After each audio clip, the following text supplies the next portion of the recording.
La historia de Esther es una de las narrativas más fascinantes y conocidas de las Escrituras. Es raro encontrar a alguien que no haya oído hablar de esta joven judía, huérfana y exiliada en Persia, que inesperadamente se convirtió en la esposa del emperador más poderoso de su tiempo. Esta trayectoria, llena de giros, continúa cautivando la imaginación de muchos hasta hoy. Pero la historia de Esther va más allá de su inesperado papel como reina. Ella fue esencial en el plan divino para salvar a su pueblo de la amenaza de la exterminación. Para aquellos que no lo saben, durante el tiempo de Esther, los judíos se enfrentaron a una amenaza existencial, corriendo el riesgo de ser completamente aniquilados. Entonces, ¿cómo exactamente todo esto se desarrolló? ¿Cómo una joven de origen humilde logró ascender al rango de reina de Persia y convertirse en una figura central en una de las historias más admiradas de la Biblia? ¿Cuál es el verdadero significado de Esther en el contexto bíblico? ¿Y por qué, además de la Biblia, no encontramos referencias a ella en otras fuentes históricas de Persia? En este video, exploraremos la verdadera historia de Esther y descubriremos las valiosas lecciones que podemos aprender de su viaje. Pero antes de empezar, si te gusta este contenido, no olvides darle un me gusta al video, suscribirte al canal y activar la campana para que no te pierdas ninguno de nuestros próximos videos. Y por supuesto, deja en los comentarios lo que ya sabías sobre la historia de Esther o lo que más te llamó la atención. Nos encantaría escuchar tu opinión. Para comprender plenamente la historia de Esther, primero debemos situarla en el contexto histórico de la época. Cuando Jerusalén fue conquistada por Nabucodonosor II, muchos habitantes del reino de Judá fueron exiliados a varias partes del imperio neobabilónico. Entre los exiliados estaba el antepasado de Esther, llevado como prisionero a Babilonia junto con Joaquín, entonces rey de Judá. Sin embargo, Babilonia también cayó más tarde, conquistada por los medos y persas, que formaron el vasto imperio aqueménida. Entre los líderes persas destacan figuras como Ciro el Grande, su nieto Darío I y su bisnieto Jerjes I, mencionado en la Biblia como el rey Asuero. Asuero gobernó el imperio persa desde 486 hasta 465 a.C., y fue en ese período que vivió Esther. Asuero es retratado por los historiadores como un poderoso e implacable monarca. En ese momento, el dominio persa se extendía desde la India hasta Etiopía, abarcando alrededor de 127 provincias, según los relatos bíblicos. Algunos estudiosos creen que, en ese momento, el imperio persa albergaba a unos 100 millones de personas, siendo al menos 3 millones de judíos. La historia de Esther se desarrolla en Susa, una de las 3 capitales del imperio persa, que funcionaba como centro administrativo y residencia real durante el invierno. Fue allí donde el rey Asuero construyó un lujoso palacio, sirviendo como escenario para esta fascinante narrativa. Todo comienza cuando el rey Asuero convoca a una reunión con todos sus nobles, oficiales, líderes militares y príncipes de las provincias persas. Durante 180 días, exhibió la enorme riqueza de su reino y el esplendor de su majestad. Después de esto, Asuero organizó un gran banquete de 7 días para todos los habitantes de Susa. Estos banquetes eran una clara demostración de poder y opulencia, proyectando la grandeza del imperio para que todos lo vieran. Muchos creen que este evento estaba relacionado con la reunión convocada por Asuero en su tercer año de reinado para discutir sus campañas militares contra Grecia. De todos modos, la Biblia nos dice que mientras el rey ofrecía un banquete a sus príncipes y oficiales, su esposa, la reina Vasti, celebraba un banquete para las mujeres en el palacio real. En un momento dado, Asuero ordenó que Vasti se presentara ante él, llevando la corona real, para que todos pudieran admirar su belleza. Sin embargo, la reina Vasti se negó a obedecer la orden, posiblemente por creer que esto implicaba alguna situación deshonrosa para ella.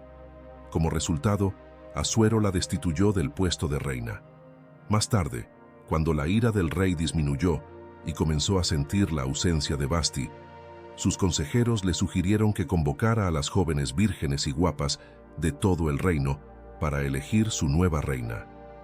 Entre las jóvenes vírgenes convocadas al palacio, había una niña judía huérfana llamada Hadasa, cuyo nombre hebreo significa murta, una planta típica de la región.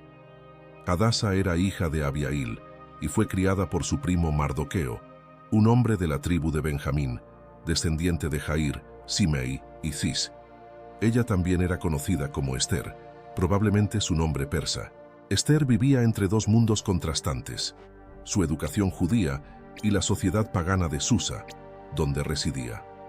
El nombre de Esther puede tener su origen en la palabra persa para estrella, pero algunos estudiosos sugieren que podría estar relacionado con el nombre de la diosa Ishtar, una antigua deidad babilónica.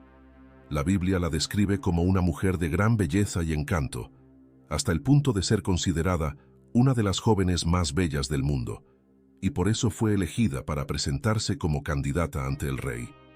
Esther pasó por un riguroso tratamiento de belleza que duró 12 meses.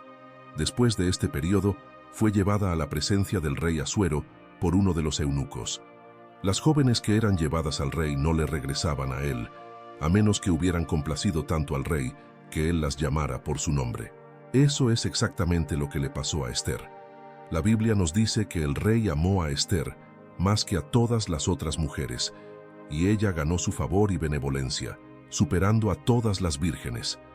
El hecho de que Esther hubiera logrado este favor ante el rey significaba que había encontrado la satisfacción necesaria para sobrevivir y prosperar en la corte persa. Este acontecimiento fue claramente el resultado de la providencia divina.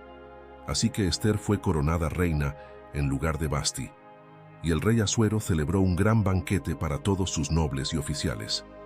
La deposición de Vasti ocurrió en el tercer año del reinado de Asuero.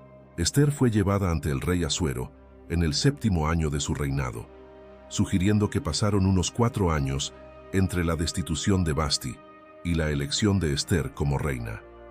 Durante este periodo, la providencia de Dios ciertamente estuvo en acción, preparando a Esther para el papel crucial que ella desempeñaría en la historia del pueblo judío. Una vez junto a Asuero, Esther jugó un papel importante en ayudar a desmantelar una conspiración contra la vida del rey descubierta por su primo Mardoqueo. Sin embargo, la narrativa bíblica hace un cambio inesperado al introducir a un hombre llamado Amán el Agagita, un ministro de gran influencia en el imperio aqueménida. La mención de Amán como Agagita sugiere que podría tener raíces amalequitas, un pueblo antiguo que era enemigo mortal de los israelitas. El autor bíblico relata que Amán fue promovido por el rey Asuero a una posición de enorme poder y autoridad, superior a todos los demás príncipes de Persia. Con este ascenso, todos los siervos del rey que trabajaban en la puerta del palacio fueron ordenados a inclinarse y reverenciar a Amán, incluyendo a Mardoqueo, primo de la reina Esther. Sin embargo, Mardoqueo se negó a inclinarse o rendir homenaje a Amán. Esta negativa fue vista como una profunda falta de respeto y hirió el orgullo de Amán. Pero su ira no se limitó a Mardoqueo. Se convirtió en un odio étnico, llevando a Amán a concebir un plan maligno. En lugar de castigar solo a Mardoqueo, decidió que todos los judíos del imperio persa debían ser destruidos. Amán convenció al rey Asuero de que emitiera un decreto para aniquilar a todos los judíos, sin importar su edad o sexo, en un solo día. Para convencer al rey, Amán ofreció una gran suma de dinero a las arcas reales. Confiando en Amán, el rey le entregó el anillo real para sellar el decreto, que fue enviado a todas las provincias del imperio. Mardoqueo reveló a Esther el plan aterrador de Amán y la urgencia de interceder ante el rey. Sin embargo, Esther sabía que si se presentaba ante el rey sin ser convocada, podría poner su propia vida en peligro. Mardoqueo entonces destacó que la providencia divina podría haber orquestado todos los eventos de su vida para prepararla para esta misión crucial, sugiriendo que su posición como reina podría ser la clave para salvar a su pueblo. Hasta ese momento, el rey Asuero no sabía que Esther era judía y por lo tanto no tenía conocimiento de que el decreto que había firmado bajo la influencia de Amán pretendía exterminar al propio pueblo de su reina. Ante esta situación crítica, Esther pidió a todos los judíos que ayunaran por 3 días, mientras ella tomaba el coraje de presentarse al rey. Después de los 3 días, Esther se vistió con sus ropas reales y entró en el patio interior de la casa del rey.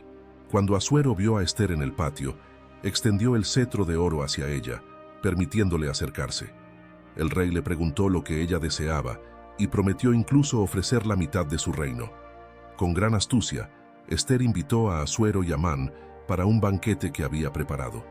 Durante el banquete, Esther pidió permiso para preparar un segundo banquete al día siguiente, exclusivamente para el rey y Amán. Amán, satisfecho con el prestigio que había alcanzado, fue a casa para presumir ante sus amigos y familiares. Sin embargo, su odio hacia Mardoqueo y el pueblo judío era cada vez más intenso, y sus familiares sugirieron que preparara una gran horca para Mardoqueo. Esa misma noche, algo providencial ocurrió. El rey Asuero no pudo dormir y pidió que le leyeran los registros del reino. Entre las historias leídas estaba la de cómo Mardoqueo había salvado la vida del rey al denunciar la conspiración contra él. Es verdaderamente sorprendente que esto ocurriera justo cuando Amán estaba a punto de pedir al rey permiso para ahorcar a Mardoqueo, primo de la reina Esther. El rey, al enterarse del valor de Mardoqueo, preguntó sobre la recompensa que debía recibir. Al descubrir que Mardoqueo aún no había sido debidamente homenajeado, Asuero pidió a Amán, sin revelar el nombre del homenajeado, que preparara una gran celebración en honor del hombre que el rey deseaba recompensar. Amán, creyendo que el rey se refería a sí mismo, sugirió una gran celebración. Sin embargo, para su profunda vergüenza, Amán tuvo que promover públicamente el honor de Mardoqueo. Después de esta humillación, Amán regresó a casa profundamente desanimado. Sin embargo, sus problemas estaban lejos de terminar. Entonces, los oficiales del rey lo convocaron para el segundo banquete, preparado por la reina Esther. Durante este banquete, Esther reveló al rey su identidad judía y expuso la trama de Amán contra su pueblo.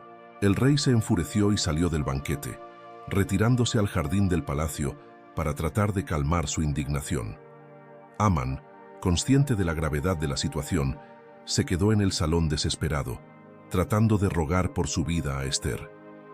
Cuando el rey regresó, encontró a Amán caído en la cama de Esther, lo que fue interpretado como una grave violación del protocolo. Asuero concluyó que Amán había intentado asediar a la reina. Los siervos del rey rápidamente comprendieron que el destino de Amán estaba sellado y cubrirían su rostro, una costumbre asociada a la ejecución entre los persas, aunque es más conocida entre los griegos y romanos. Amán fue ahorcado en la misma horca que había construido para Mardoqueo. Aunque el rey no podía revocar el decreto original, Esther pudo asegurar que un nuevo decreto fuera emitido, permitiendo a los judíos defenderse y destruir a cualquiera que amenazara sus vidas. Este dramático giro no solo salvó al pueblo judío, sino que también consolidó el papel de Esther como heroína en la historia bíblica. Como resultado de esta intervención divina, los judíos lograron derrotar a sus enemigos y eliminaron la casa de Amán. La reina Esther obtuvo del rey Asuero el permiso para que el exterminio se prolongara un día más en Susa, posiblemente debido al gran odio que había contra los judíos en esa ciudad. En total, más de 75.000 enemigos del pueblo judío fueron asesinados. Aunque el decreto permitía a los judíos saquear las posesiones de sus adversarios, ellos optaron por no tomar el botín. Este detalle puede ser visto como un contraste significativo con la época de Saúl, cuando el saqueo de los amalecitas llevó a la caída del primer rey de Israel. La liberación proporcionada por Esther llevó a la celebración de la fiesta de Purim, una fecha especial en el calendario judío, conmemorando la supervivencia del pueblo judío ante una amenaza mortal. A pesar de la importancia de la historia de Esther, hay críticas sobre su historicidad, principalmente debido a la ausencia de registros fuera de la Biblia hebrea. Muchos estudiosos y teólogos también cuestionaron la aceptación del libro de Esther como canónico. Sin embargo, la historia de Esther sigue siendo un poderoso testimonio de la providencia divina y el valor ante adversidades abrumadoras. Sin embargo, Varios detalles sobre la vida en la corte persa en Susa y las campañas de Jerjes contra los griegos parecen encajar perfectamente en el escenario descrito en el libro de Esther. Esto lleva a muchos estudiosos a creer que la historia de Esther no es mera ficción, sino un registro histórico real. La ausencia de Esther en otras fuentes puede ser explicada, por ejemplo, por el hecho de que ella no dio a luz al príncipe heredero de Xerxes I. Este es un tema fascinante y complejo, con argumentos sólidos tanto a favor como en contra de la historicidad de Esther. Si estás interesado en explorar esta discusión más a fondo, deja un comentario abajo para que pueda considerar hacer un video dedicado a este debate. Sin embargo, lo más importante es lo que la historia de Esther nos enseña sobre la soberanía de Dios. Aunque el libro de Esther no menciona a Dios directamente y no se informa de ningún gran milagro, es innegable que la providencia divina guió cada detalle de la historia. Muchas veces, eventos que parecen comunes o aleatorios son en realidad partes de un plan más grande que no podemos ver de inmediato. Esto nos invita a reflexionar sobre cómo, incluso cuando el silencio de Dios parece estar presente en nuestras vidas, Él está, de hecho, orquestando todo de acuerdo con sus propósitos. Pero la verdad es que la providencia de Dios sigue actuando, incluso cuando nuestra confianza se tambalea o nuestra percepción es limitada. La historia de Esther nos enseña la importancia de confiar en Dios, incluso cuando esto pone nuestras propias vidas en riesgo, y actuar con sabiduría, siempre buscando la guía divina para nuestras acciones. Si te pareció interesante este video, no olvides poner tu like, suscribirte al canal para más contenido como este y compartir tus opiniones y preguntas en los comentarios. Su participación es fundamental para que podamos seguir explorando historias increíbles y aprendiendo juntos. Quédate con Dios y hasta el próximo video.